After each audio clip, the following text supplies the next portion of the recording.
Today we have a very interesting and dynamic lecture. The student will interpret the function of systems in organisms, in specific humans, including the reproductive and endocrine systems.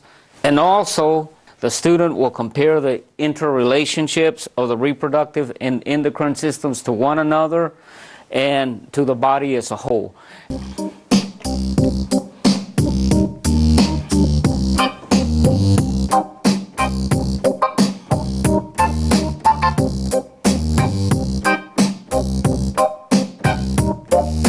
Gametes in the male that swim when they squirm. They swim when they squirm. Gametes in the female that roll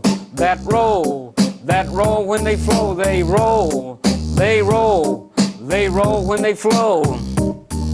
One of the things that I want you to remember is that the reproductive system, the reason that it's there is so that you're able to reproduce and for the species to propagate and to continue. And what I mean by that, if we wouldn't reproduce, we wouldn't have anybody on this world. It's part of bringing and keeping the species intact, okay? Human reproduction involves internal fertilization and depends on the integrated action of the systems involving the nervous system, and also the hormones from the endocrine system, and of course your reproductive system.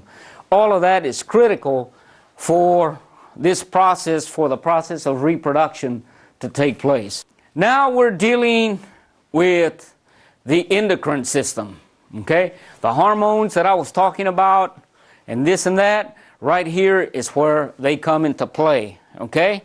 And one of the things that I want you to see is that the endocrine system is an integrated system, okay, that is responsible for the involvement in the release of extracellular signaling molecules. And those molecules that carry those signals are called hormones.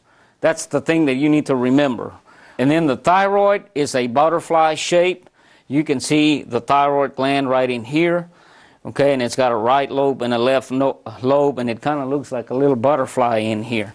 Okay, and of course, it's separated in the middle by a strip of tissue called the isthmus.